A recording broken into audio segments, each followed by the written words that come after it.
Quand on m'a approché pour faire cette conférence-ci, ça m'a pris 3 semaines avant de répondre. Est-ce que j'ai quelque chose d'intéressant à vous dire? Hein, tous des professionnels santé et sécurité, on a déjà beaucoup de connaissances.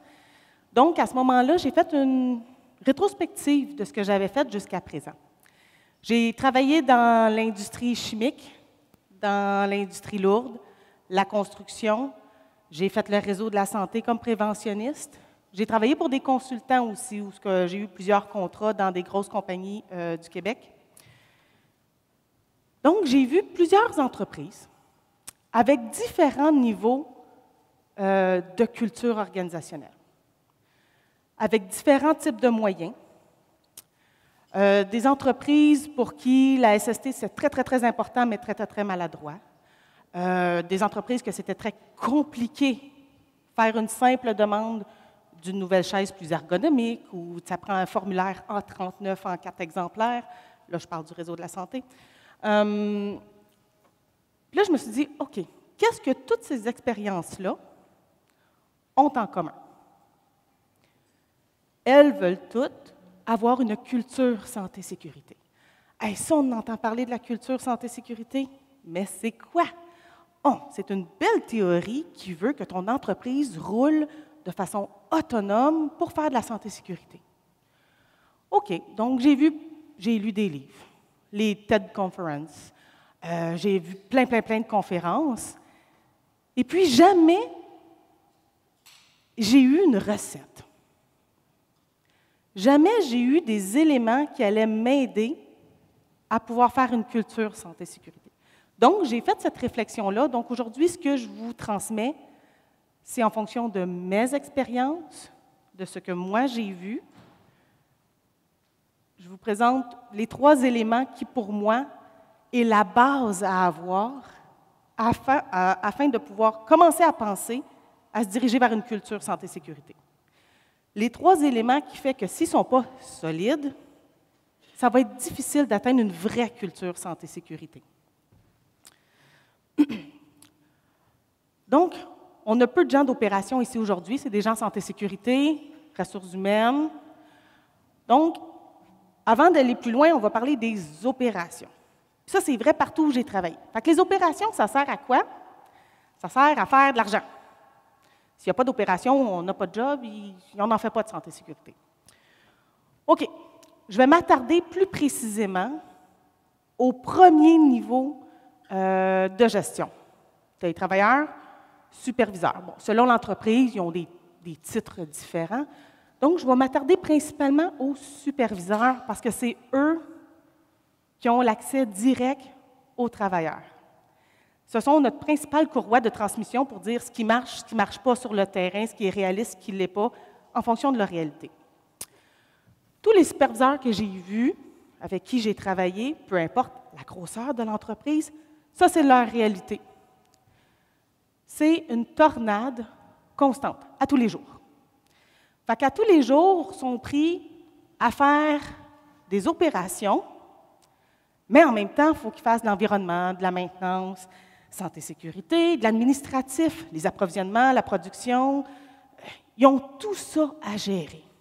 Fait que quand la personne santé-sécurité a un beau projet, va voir le superviseur, hey, on devrait instaurer un système de coaching, puis on va développer des fiches de... Là, ils te regardent, puis ils font, j'ai pas le temps de gérer ça. Je n'ai pas le temps de faire ça. Hein? M. Ferron l'a dit ce matin, ressources, que ce soit en ressources humaines ou financières, on est toujours pris avec ça. Parce que toutes vous autres ici, là, vous avez eu plein d'idées, plein de théories de « Hey, on va faire ça, ça va bien aller après », mais on se bute toujours. Non, pas le temps, on l'a déjà essayé, ça ne marche pas, je ne comprends pas de quoi tu parles, pas d'argent. Puis là, j'étais contente de voir, dans le fond, tantôt, le monsieur de conformité, venir mettre une stratégie en arrière de comment mettre un signe de pièce sur la CST. Donc, à toutes les fois qu'on arrive avec un petit projet, encore, non, mais je veux juste qu'à tous les jours, tu ailles parler à tes superviseurs, puis que tu l'écrives dans un système. Tantôt, il y a quelqu'un qui dit c'était 4 fois par jour, eux autres, à tel endroit. Moi, où je travaille présentement, c'est 3 fois par mois. Mais à toutes les fois, ah ben là, j'ai pas eu le temps, le système, il plante. Bon. Donc, on a toujours ces barrières-là. Donc, premier élément qui, pour moi, est la base vers une culture, c'est la tolérance. On en a parlé tout à l'heure avec Mme Laberge. À toutes les fois qu'on détourne le regard, qu'on tolère un comportement, bon, ses bottes ne sont pas attachées, lui, ses lunettes, c'est pas le bon casque qu'il a, bon, c'est pas grave. J'ai pas le goût de m'attaquer à ça en tant que superviseur parce que j'ai tellement autre chose à faire. À toutes les fois qu'on tolère ce type de comportement-là, on crée des habitudes, des mauvaises habitudes. On finit qu'on arrive avec une perte de contrôle.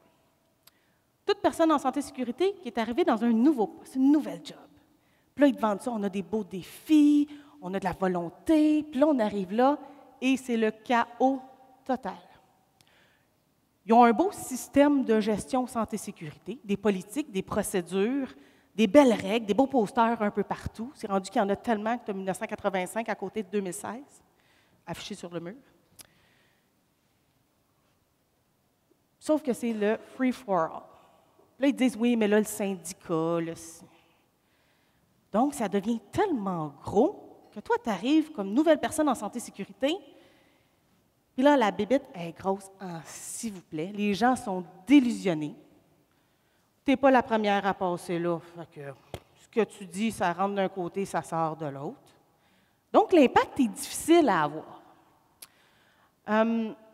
Plus on a des mauvaises habitudes, plus on a une perte de contrôle, plus on a des incidents, parce qu'on augmente notre probabilité, je n'ai pas besoin de vous donner la théorie là-dessus, plus ça augmente la charge de travail. Puis là, je parle de charge de travail parce qu'à toutes les fois qu'il y a un accident, moi, je fais de la prévention parce que je suis paresseuse. J'aime pas ça faire des rapports d'accident. Fait que plus on fait de la prévention, moins on a des rapports à faire. Puis la journée que tu as un accident, bien, on le sait, la production arrête. Parce qu'il faut gérer l'accident. Les rapports, les raisons, Charge de travail implique aussi charge mentale. Les superviseurs, là, ne sont pas nonos. Ils savent tout ce qu'ils sont supposés de faire. Mais ils ne le font pas. Mais ils ont toujours ça en arrière de la tête. Fait que la charge de travail, ça devient lourd au niveau mental. Et puis, au final, la rentabilité. J'ai un de mes directeurs qui me dit, qui parlait à ses gars, puis là, j'ai aimé ça, fait que j'y ai volé. Il dit, pour rouler une usine, là, ça te prend 2 choses. De la santé-sécurité, puis de la maintenance préventive. Comme ça, quand ton usine arrête, c'est parce que toi, tu as décidé de l'arrêter. Pour faire de la maintenance, pour faire de l'amélioration continue, pour changer des processus, faire des projets 5S. Mais c'est les 2 plus gros bobos des entreprises, santé, sécurité et maintenance. Parce qu'on voit toujours ça comme une montagne. C'est toujours un gros éléphant qu'on essaye d'avaler tout rond. Donc, ça peut venir jouer sur la rentabilité aussi. Effet secondaire de tolérer ces petits comportements. Rétention de personnel, ça, je vais y revenir.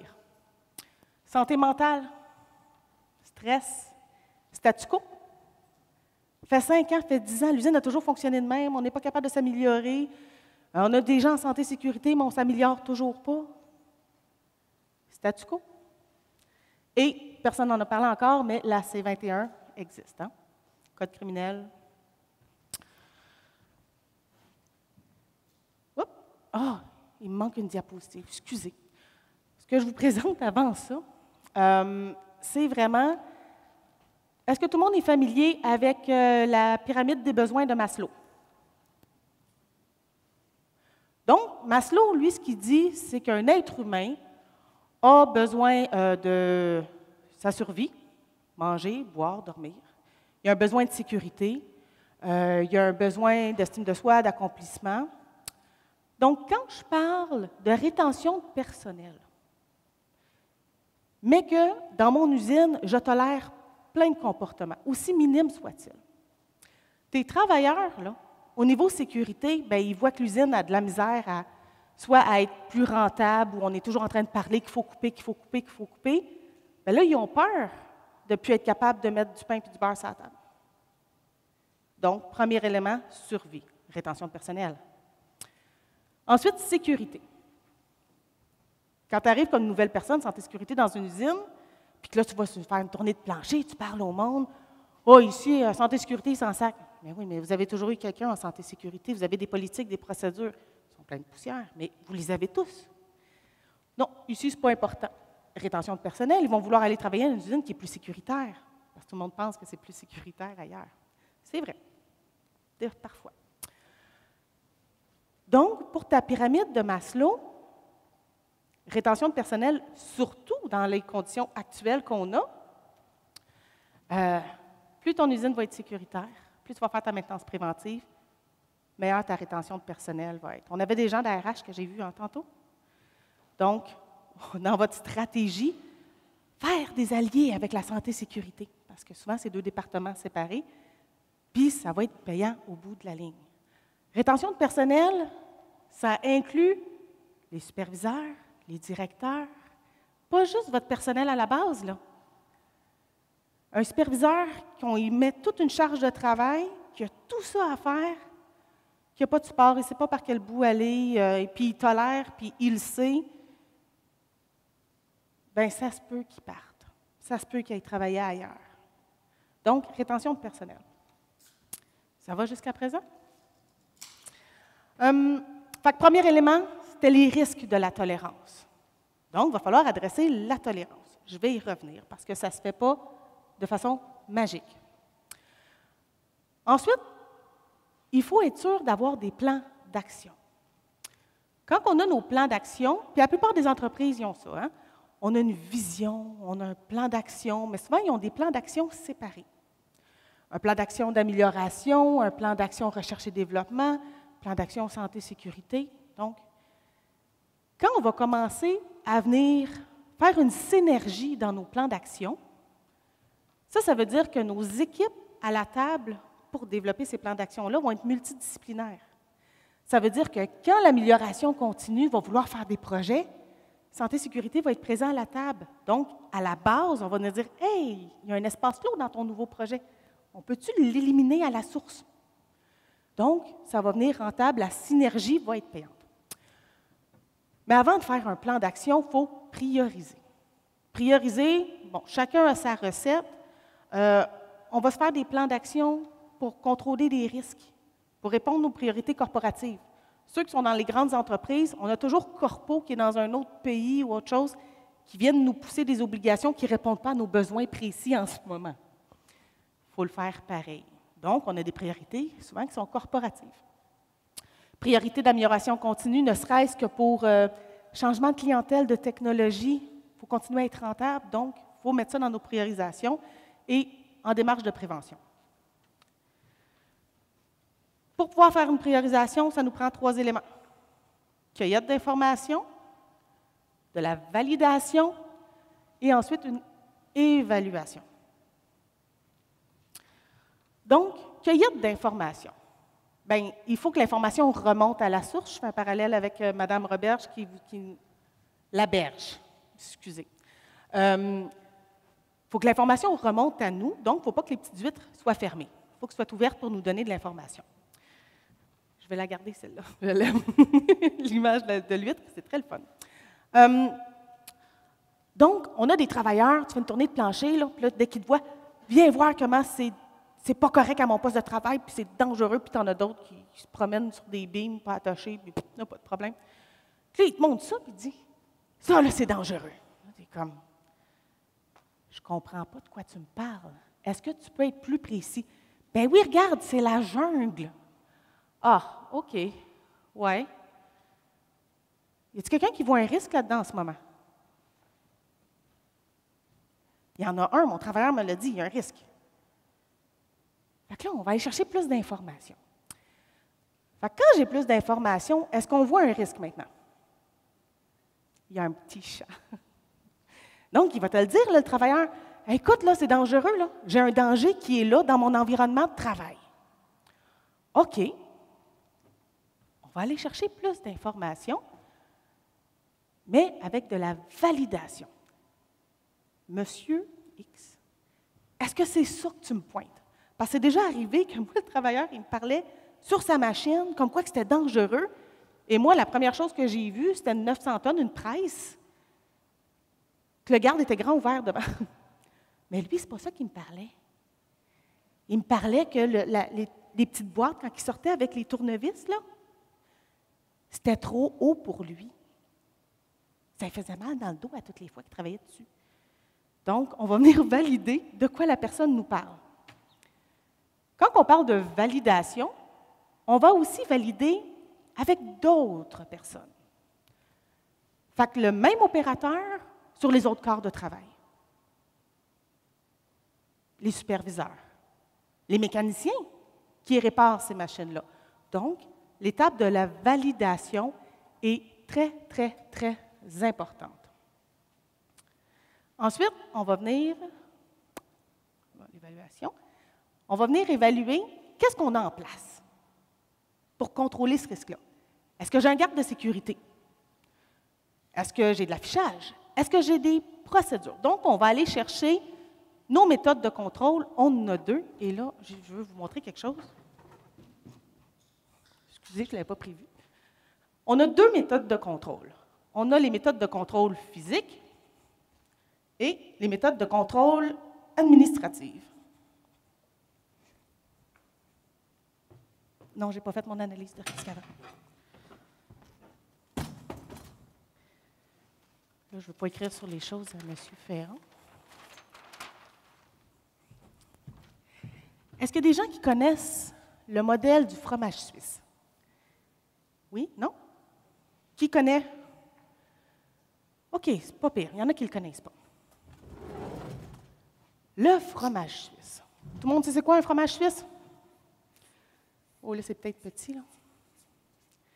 C'est du fromage qui a des trous dedans. Donc, dans toute entreprise, on a des risques. Que ce soit ergonomique, machine, électrique, peu importe. Et puis là, quand on a un accident, c'est parce que le risque s'est rendu jusqu'à notre travailleur. Dans une entreprise, ce qu'il faut faire, c'est mettre des barrières, des contrôles. On a des contrôles physiques, des contrôles administratifs. Donc, pour chaque contrôle, que ce soit des politiques, des procédures, des EPI, la sécurité machine, peu importe, on met tout ça en place. Mais quand on a des accidents pareils, c'est parce qu'on a des trous dans toutes les barrières qu'on a mises en place. C'est le pourquoi on fait des audits. Donc, quand on fait notre évaluation, on va venir évaluer aussi nos tranches de fromage. Sont où nos trous? Qu'est-ce qui ne marche pas? Des fois, ton système, il est bon, il est en place, tu as tout ce qu'il prend, mais il n'est toujours pas appliqué. Donc là, on va observer pour comprendre pourquoi. Donc, ça, c'était la partie évaluation. Là, je suis toujours en l'idée de faire mon plan d'action. Je vais identifier tous mes besoins. Ah, il faudrait adresser le cadenassage. Notre programme de formation, il n'est pas bon. Écoute, nos gardes de sécurité, partout dans l'usine, c'est problématique. Donc, on va venir identifier, faire notre liste d'épicerie et on va évaluer chaque élément. Pour chaque élément, on en a parlé tantôt, matrice de risque standard, fréquence, probabilité, gravité. Et puis là, on va venir enlever la portion émotion de notre liste d'épicerie. Donc, chaque élément, est-ce que c'est un risque vert, jaune, orange ou rouge? On leur donne une cote. Donc, on part déjà avec comment est-ce qu'on priorise. Moi, ce que j'ai commencé à ajouter, c'est vraiment la portion importance. Puis là, je fais vraiment cet exercice-là sur un tableau blanc. Je liste toute la wish list, la liste d'épicerie à gauche de mon tableau blanc.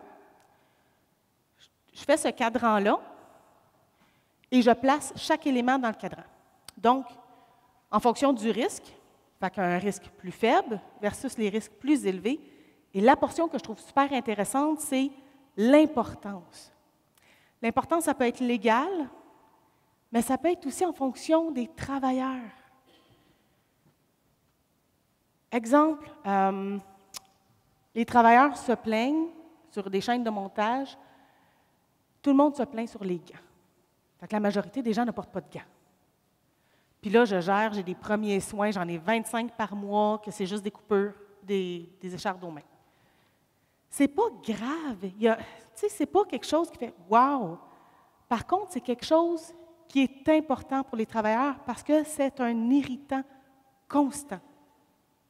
Fait que ça se peut que cet élément-là, bien que ce soit un risque vert ou jaune, que je le mette plus haut dans ma liste. Fait que ça, c'est la petite partie des fois qu'on ne fait pas. On va aller gérer tout de suite ce qui est gros et tout ça, mais ces petites choses-là, ce n'est pas à négliger. Quand je vais faire mon plan d'action, on va venir décider en équipe multidisciplinaire qu'est-ce qu'on va adresser, quelles sont les raisons, et je vais l'adresser dans son intégralité. Donc, pas juste, je vais prioriser tous mes équipements, puis je vais m'assurer que toutes mes gardes de sécurité sont là. OK, mais inclus dans ton plan d'action, viens faire un breakdown sur est-ce que j'ai besoin de formation, est-ce que je vais changer mes équipements sous peu. Donc, est-ce que je vais mettre des gardes de sécurité qui sont plus temporaires, donc de distanciation, versus un garde vraiment proche qui a coûté vraiment plus cher. Donc, l'argent, ça ne pousse pas dans les arbres, il faut toujours avoir ça en arrière de la tête. Donc, j'ai parlé du risque de la tolérance, priorisation, plan d'action. Troisième élément qui, pour moi, est super important pour pouvoir commencer à penser à faire une culture santé-sécurité, l'adhérence des travailleurs. Les travailleurs qui adhèrent à toutes nos bonnes idées et à notre bon vouloir. C'est la partie qui est, quant à moi, la plus difficile à atteindre. Parce que quand même, tu as plein de principes. Tu as souvent des gens en santé-sécurité qui sont des psychologues, puis là, qui te parlent, oui, mais il faut qu'ils soient au courant, puis là, tu essaies d'appliquer ces techniques-là, tu parles à ton travailleur, puis là, tu essaies de lui expliquer le pourquoi du comment, la science en arrière de tout ça, les distances, tu lui montres les lois et les règles, et ça finit quand même que tu fais juste dire, écoute, le grand, là, mets tes gants, là, puis c'est comme ça. Parce qu'après 1h30 de lui avoir parlé, puis dire, il est encore, oui, mais ça ne sert à rien. On ne se le cachera pas, là. On a des travailleurs qui, ça ne passe pas. Ce n'est pas notre majorité, mais il s'agit juste que ce soit la personne en prévention, le représentant en prévention, pour que ce soit plus compliqué. Donc, adhérer nos travailleurs, ça ne se fait pas rapidement. N'oubliez pas, je vous ramène à mon superviseur de premier niveau. Le superviseur de premier niveau a plein de choses dans sa journée. Juste au volet ARH, là, lui, il gère des opérations pour faire de l'argent, mais il gère tous les humains qui font les opérations. Donc, il y a des petits couples des fois qui se forment puis qui se déforment. Fait que tu as les querelles à gérer. Tu as plein de choses. Demande de vacances, les griefs et compagnie. Première chose que l'on va vouloir instaurer, c'est une communication bidirectionnelle. On va communiquer avec nos gens. Oui, mais on le fait déjà, on fait le journal santé-sécurité à tous les mois, on affiche des affaires. J'ai un représentant à la prévention qui amenait toujours des papiers avec un paquet de risques. Fait que le directeur m'appelle, on va falloir rencontrer notre RP, voici sa liste, blablabla, comment l'adresser. Pas de problème, on prévoit la rencontre 2 semaines plus tard. Dans l'entrefait, le travailleur, il appelle la CSST et il fait une plainte. Je dis, bien, voyons donc. Il n'a pas attendu que... Mais non, le directeur, il n'a pas dit qu'on avait prévu une rencontre dans 2 semaines. C'est de la base, là. Communication. La plupart des endroits communiquent les fameux 5 minutes de sécurité en début de quart, pas aussi santé-sécurité, ils ont plein de noms, la boîte à lunch, le toolbox talk. On va essayer de venir rentabiliser ce moment-là pour faire des suivis. J'approchais un superviseur parce nous, on a SiteDocs, qui est un logiciel. Ça nous permet aussi de faire nos rencontres santé-sécurité de façon plus structurée.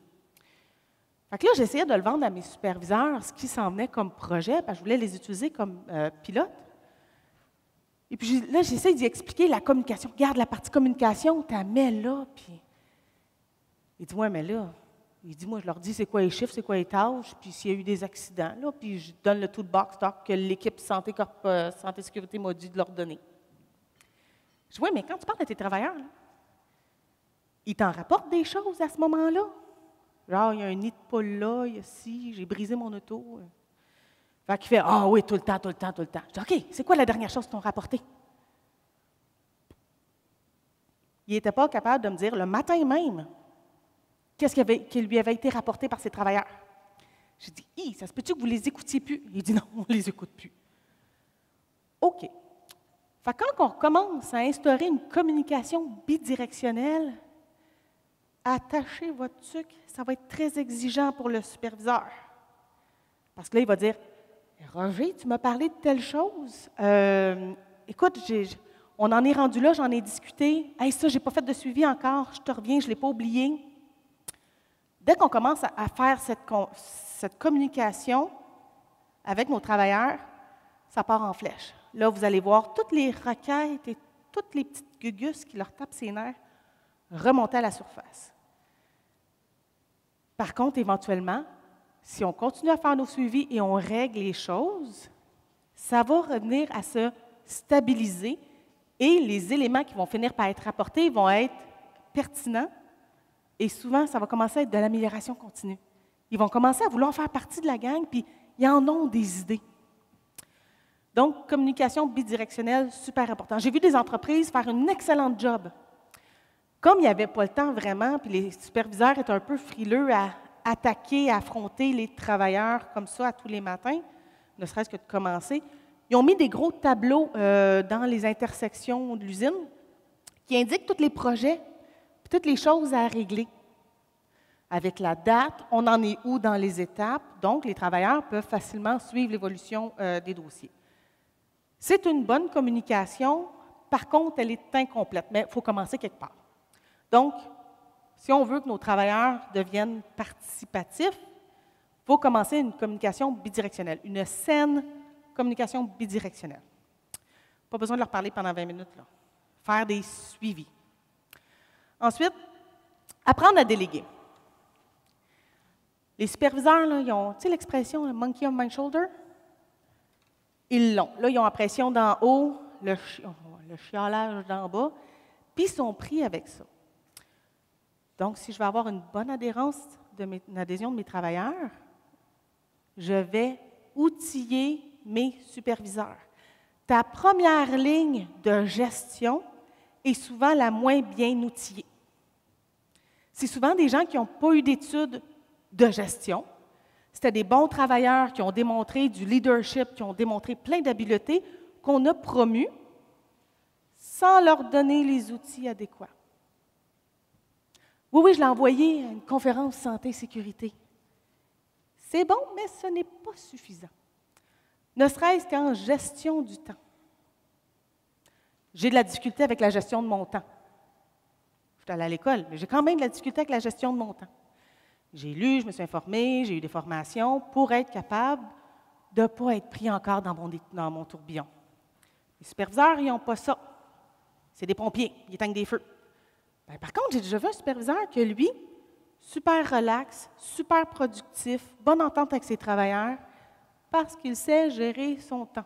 Donc, dans la petite boîte à outils qu'on devrait donner à nos superviseurs quand on l'embauche, là, coaching, gestion de temps, apprendre à déléguer, coaching, ça je ne le dirai jamais assez. Coacher quelqu'un, c'est pas le rencontrer aux 2 semaines dans ton bureau, puis comment ça va, Bobby? Non. C'est viens, Bobby, on va aller sur le terrain, je vais te suivre, je vais t'observer.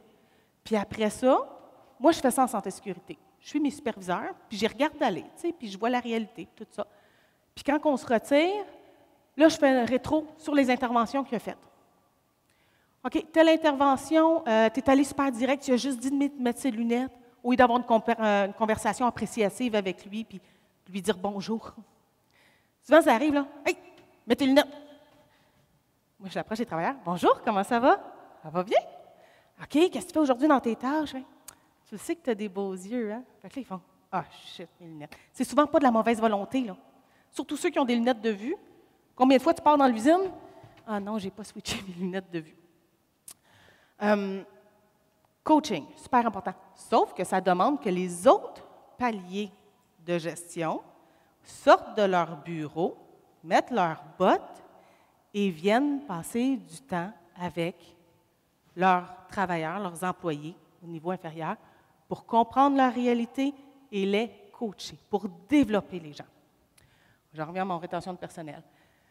Et les bonbons. Ça, les bonbons, c'est la partie le fun. C'est l'endroit où le superviseur peut aller chercher des sourires et de la reconnaissance.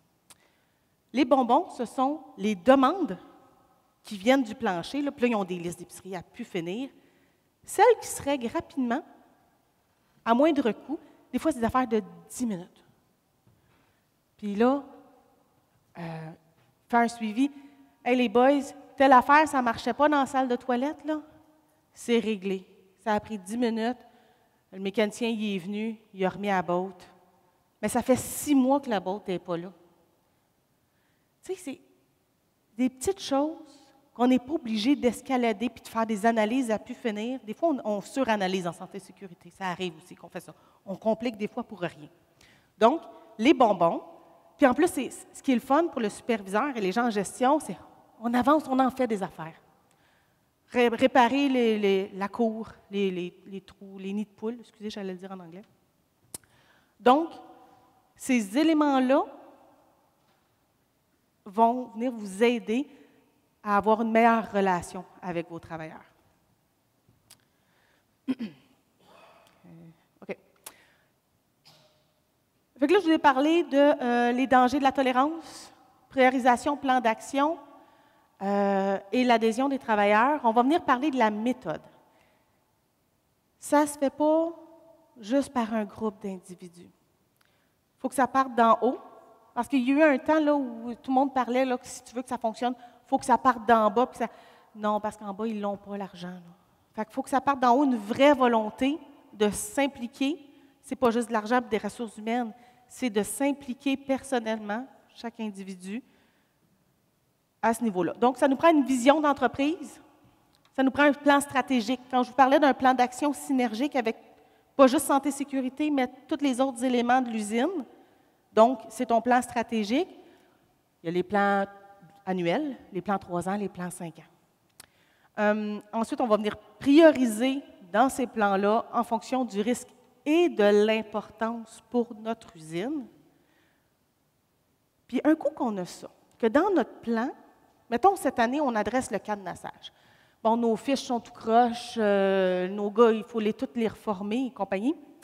À toutes les fois qu'on prend un morceau, c'est là que je ressors mon éléphant. Ma tolérance, je ne peux pas dire du jour au lendemain, voici notre système de gestion, toutes nos politiques et nos règles internes. Je vous le dis, à partir de demain, là, tolérance 0. Ça va être le chaos total. On va le prendre comme un éléphant, un morceau à la fois. Fait que dans mon plan stratégique, dans mon plan d'action, je vais adresser certaines choses. Fait que si j'adresse le cadenassage, je vais venir informer mes gens que maintenant, un coup que je l'inscris dans mon plan, là. Je vais le mettre. Tolérance, là, il va être dedans. Puis là, on va dire, à partir de ce moment-ci, tout le monde, cadenassage, j'ai reformé mes gens. Voici la politique, la procédure, c'est tolérance 0. Fait que première bouchée de mon éléphant, je vais partir avec ça. Quand je vais adresser les EPI, ça va être la bouchée. Mais il faut que je continue avec ma première bouchée. Il ne faut pas que je la régurgite. Il faut qu'elle reste en dedans et qu'elle soit acquise. Donc, une bouchée à la fois, je vais venir adresser tous mes systèmes, incluant la tolérance, en même temps que je vais être capable d'outiller mes superviseurs de premier niveau. Fait-tu du sens? Pas pire. Donc, ce qu'on veut pour que les superviseurs, c'est qu'ils partent d'une tornade à quelque chose de plus structuré. Ça va rester la même chose. Ils vont avoir quand même les RH, santé, sécurité, environnement et compagnie, sauf que ça va enlever toute la poussière. Ça va enlever la fameuse vache qui tourne là, dans la tornade. Donc, on va venir structurer le tourbillon dans lequel il faut évoluer, parce qu'il va toujours en avoir des feux à éteindre. Rôle et responsabilités. Fait qu'on a les gens de santé et sécurité, on a les gens d'opération, on a les gens de gestion. Les gens de santé et sécurité, arrêtez pas d'aller sur le plancher. Arrêtez pas de mettre vos bottes de travail. La journée que vous arrêtez de le faire, vos papiers ne sont plus adéquats. Ce que vous faites dans votre bureau n'est pas nécessairement adéquat et on perd de la crédibilité. Donc, on va observer nos travailleurs, on va faire du coaching, on va faire des suivis, on va faire des interventions et on va faire de la reconnaissance. La plus belle reconnaissance que j'ai eue dans ma carrière, c'est un de mes directeurs, parce que je suis un support, hein? Je suis là pour les aider, qui m'a regardé et qui m'a dit « Marie-Lou, merci. Merci de m'aider à faire ma job. »